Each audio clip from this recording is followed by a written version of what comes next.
Well, hey guys, how are we doing? It's Jazz Vinder, the Mindset Hacker, Jazz for short, and this is the Mindset Hacker podcast.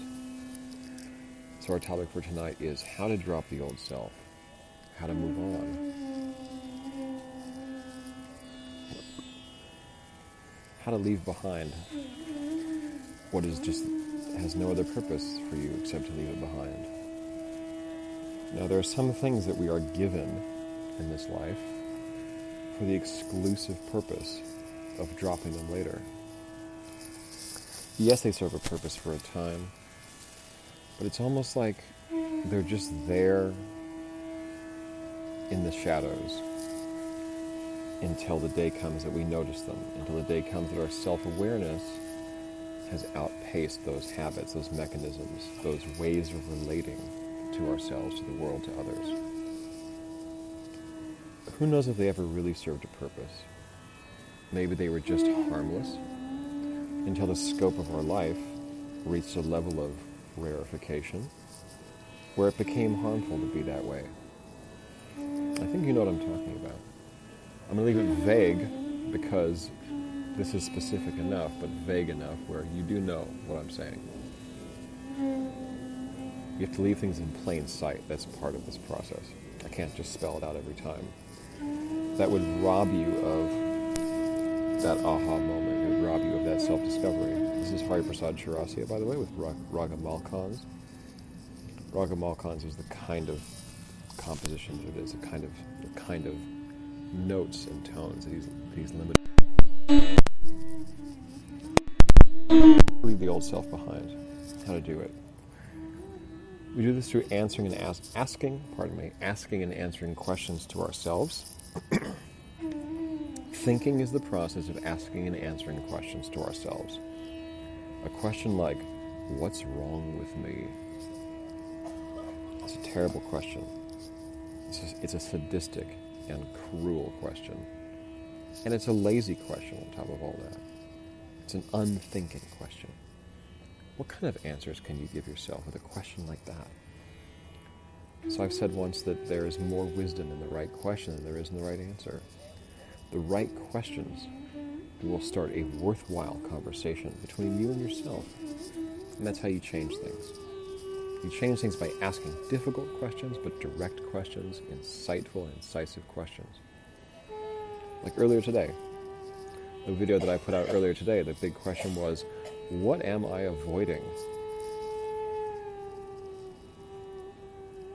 Well, that'll yield tremendous dividends to you if you actually ask yourself that every day and you write down the answers. Facilitated introspection is the process of asking difficult questions and giving concrete answers. If you don't do that, then what happens is that your thoughts remain this kind of opaque pea soup of murky vagueness, unconstructive vagueness.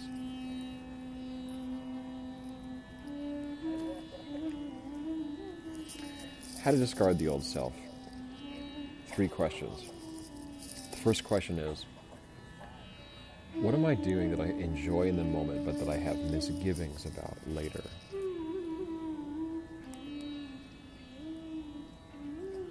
What do you just never feel good about afterwards? It could be going out and drinking too much. It could be having one-night stands. It could be overspending. It could be impulsively shopping. It could be emotional eating. It could be putzing around playing video games when you're supposed to be working. None of these things are bad in and of themselves.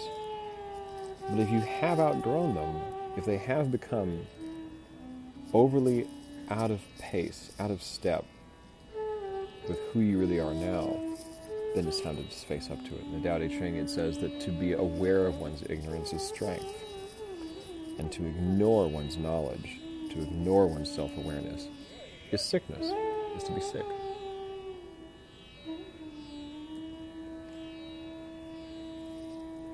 To be aware of one's ignorance is strength. To ignore one's awareness is to be sick. Let's make ourselves well.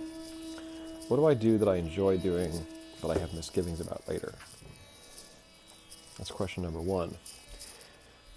Question number two is, what could I be doing instead? What would I feel good? What might feel, let's flip it around. What could I do that might feel uncomfortable and difficult and challenging, maybe painful in the moment, but I feel great about later? You know, when I started doing yoga and meditation and self-care, things like that, spiritual work, self-development type work, it was extremely uncomfortable in the moment. There's no question about it. I've talked about this recently on the YouTube.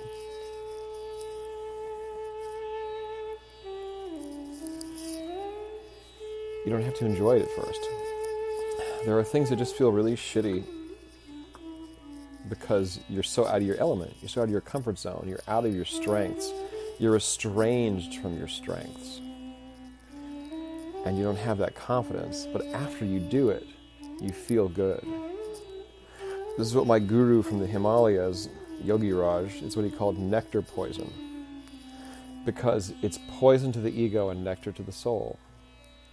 When you push yourself and you make yourself grow, and you do things you haven't done before, you do things that are hard, you always feel so much better afterwards. But in the moment that you do it, your ego is deprived of the self-aggrandizement of playing to your strengths.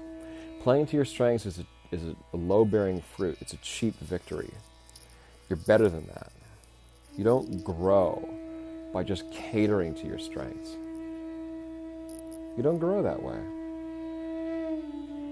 You grow by pushing yourself, by doing what's hard, by doing what's difficult, by doing what makes you feel small, by doing what makes you feel weak. Tim Ferriss says you need to routinely put yourself in situations where you are the weakest person in the room. I'll give you an example of that from my personal life. I mean, the meditation and the yoga, when I began, it was very much that way. I was the weakest person in the room for a long time. Then I became the strongest person in the room, and then I thought I needed a bigger room. I need to be challenged. But just recently, I put together this sort of freelance marketing project. You know, I do content writing, copywriting. I'm the writer. I'm the words guy, right?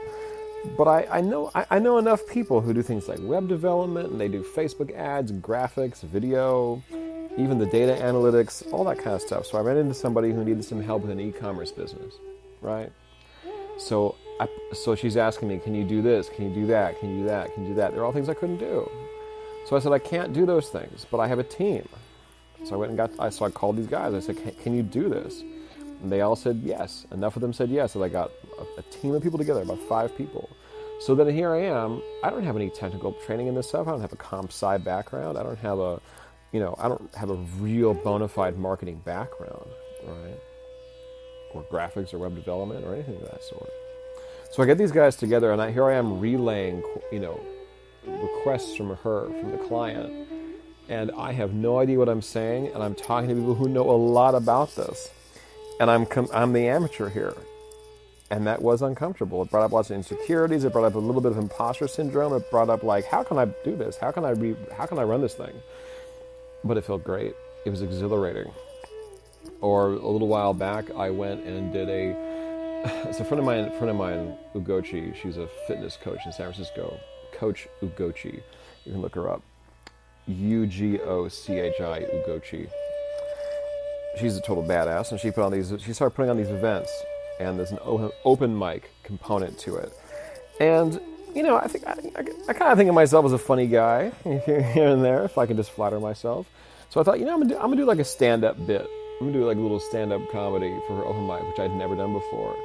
And I didn't really rehearse or prepare. I wrote out some ideas and things, and I just thought, I'm funny. I can just get up there and be funny. It'll work. It was terrifying.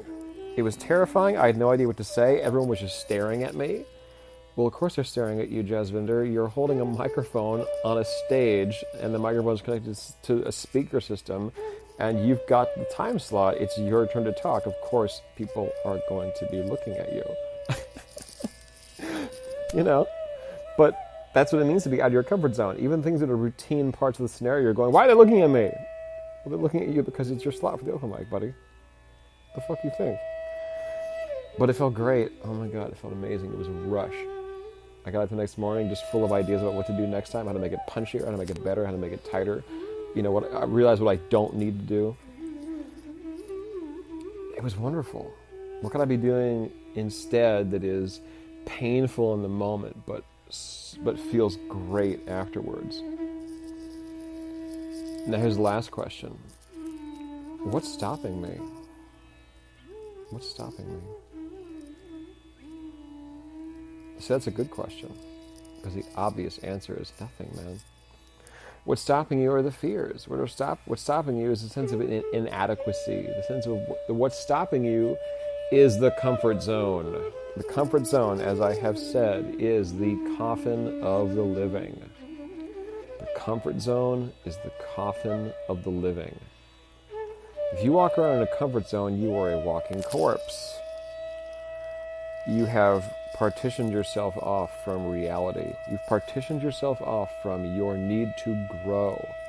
You have, like it or not, a non-negotiable need to grow. You need growth the way you need food and water and shelter and love and affection and significance and recognition. You need to grow. You need it. It's not a luxury.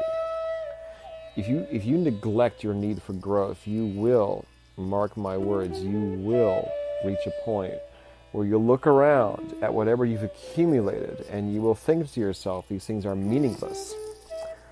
They're not meaningless. You acquired those things in a phase of growth.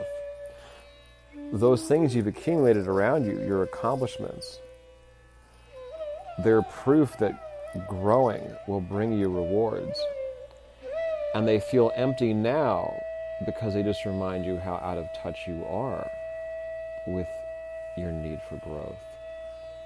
So get back in the game, get back to growing. Don't get rid of those things. Don't walk away from your accomplishments. Don't discard them. I made that mistake myself.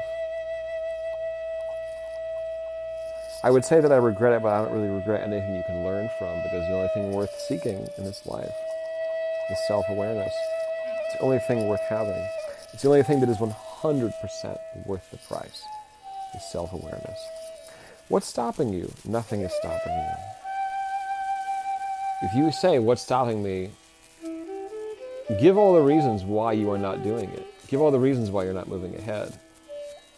Because you deserve to know what your most cherished excuses are. See them on paper. What am I doing that feels good in the moment, but that I feel shitty about afterwards? What could I be doing that might feel difficult and challenging and maybe even shitty in the moment that feels amazing afterwards? And what's stopping me? Guys, thank you for your time. My name is Jasvinder. This is the Mindset Hacker Podcast, episode 10. How about them apples? 10 episodes. It's kind of a milestone. I think so. It sort of felt like a bit of a lazy, meandering, I might even sound drunk to you. I'm not. Maybe I'm just drunk on ragas. Hari Prasad Chaurasia is an amazing presence musically. I decided to let the music go throughout this thing. But guys, we will talk again soon.